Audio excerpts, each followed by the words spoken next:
Hi everyone, welcome back to my YouTube channel. Hope you are having a wonderful day so far. This is day 1 of 30-day interview preparation series where we will be talking about the most commonly asked SQL interview questions. So without much delay, let's get into the video now.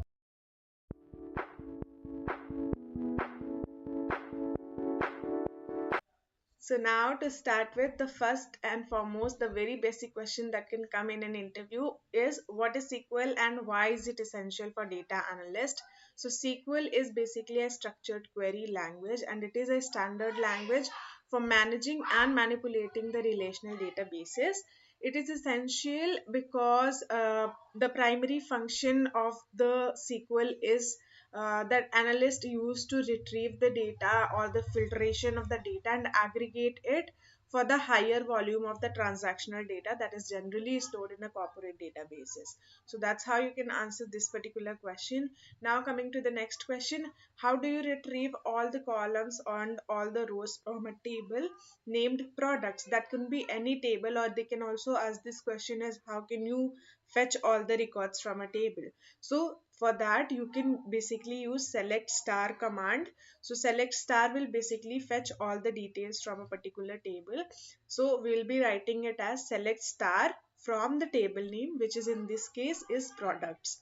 So this is the way that you can answer for this particular question.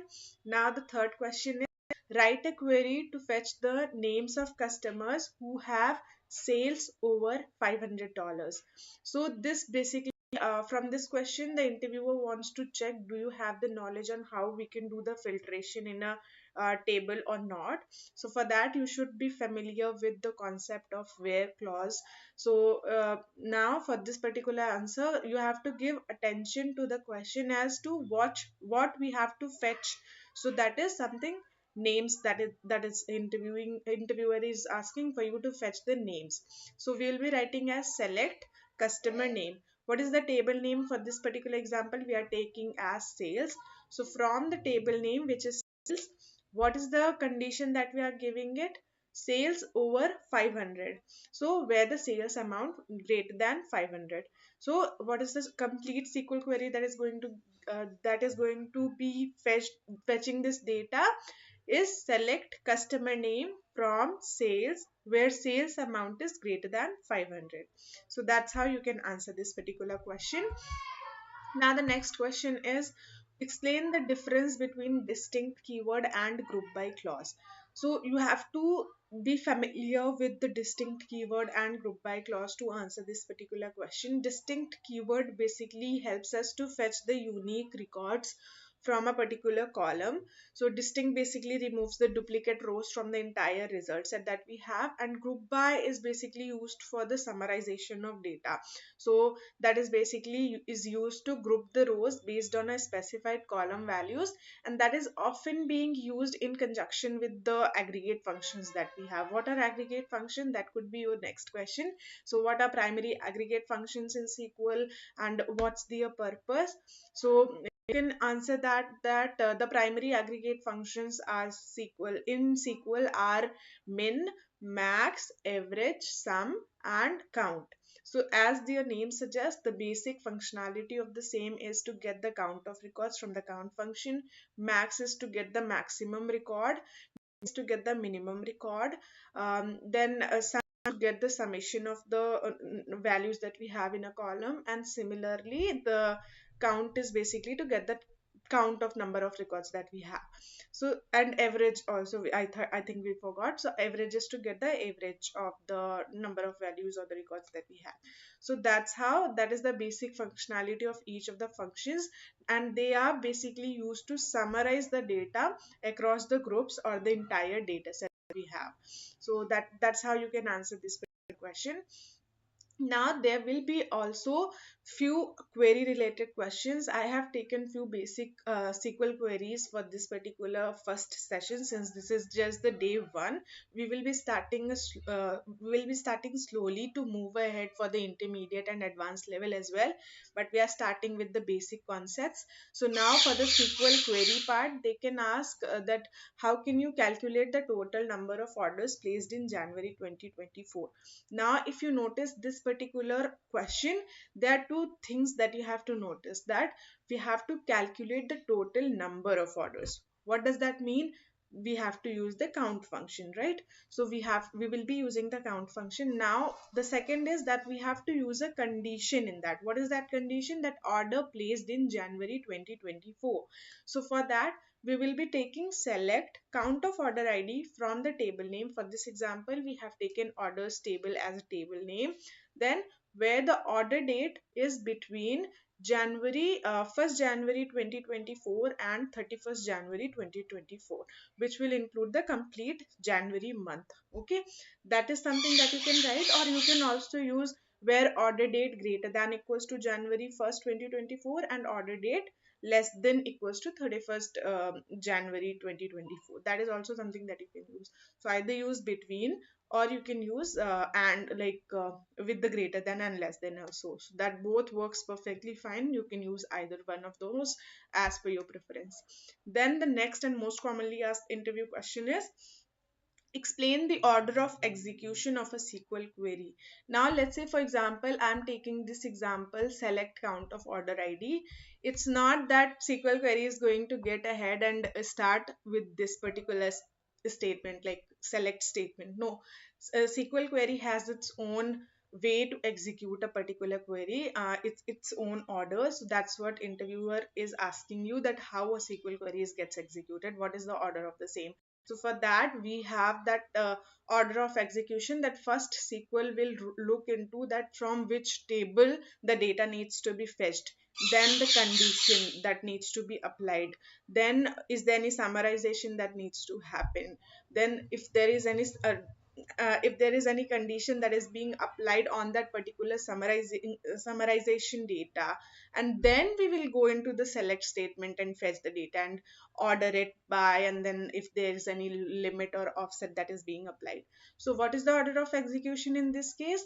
First from, where, group by, having, select, order by, limit, then offset. That is the order of execution of SQL query, and that's how you can answer the same. Then comes the other question, that what is the difference between where and having clause.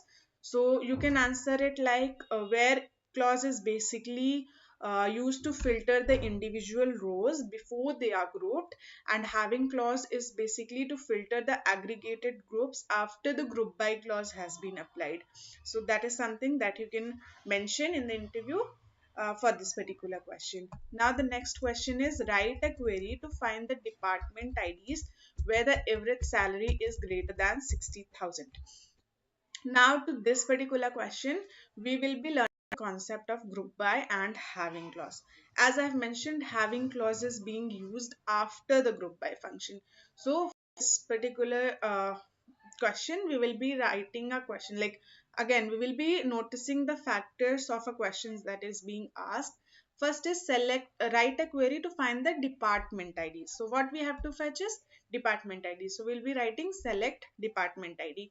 Now what is the condition? Average salary greater than 60,000. Again there is average salary, not salary greater than. So we cannot write it as where salary greater than 60,000. Since it is an average salary, we have to do the group by on it. So we'll be writing select department ID from the table name. For this example, we have taken the employees as a table name. Then we will be grouping it by the department ID and then the condition that is there, which is average salary greater than 60,000. So having average of salary greater than 60,000. So what is the complete query that we have now made for the same is select department ID from employees group by department ID having average of salary greater than 60,000. So that's how we will be answering this particular question. Now the next question is, what is the purpose of order by clause and how do you sort it by descending order? So order by clause is basically used to sort the final result set that we have. That is a basic functionality for the order by, and now the default functionality that in any SQL server or MySQL, PostgreSQL, the default sorting order is ascending. So if we have to sort something with the descending order, we will be giving a keyword which is DESC. So here, like they have asked, how do you sort it by descending order? So we will be giving that order by order date whatever column name, so order by that column name descending, which is DESC. So that's how we will be doing this particular question. Now the next and last question would be, how would you find the names of customers whose name starts with A? Now there can be different kinds of questions that can be asked with these kind of wild cards that they want to play with. So the first and foremost, we will be using for any single character, there is a dash that we use, like a hyphen, but like, sorry, not hyphen, it's underscore. But for any number of characters, if we have to use, then that could be percentage sign. So for this, the question is, fetch the names of customers. Again, notice those two factors. What are the condition? Name starts with A, and what we have to fetch? Customer name. So we will be writing select customer name from the table name, which we are taking as customers for this example. Now the condition is whose name starts with A. There can be any character after A, any number of characters after A, but should start with A. So therefore we'll be writing where customer name, like in a quotation mark, because that is going to be a string type name. So that is why we are taking it in a quotation A and then modulus. So that's how we will be doing it. And there can be that the question also that can be asked, that what if the whose name starts with A but has only 4 characters in it? So we will be doing it like A and then three underscores afterwards. So that can also be some kind of a question that can be asked in this way also. So make sure to remember it. And I think that's about it for this particular video, and I hope it was helpful for you all. And I think that's it. Thank you so much. I will also be uploading a short form video for the next day, which is day 2. So make sure to stay tuned and subscribe to the channel. Until then, bye bye, take care.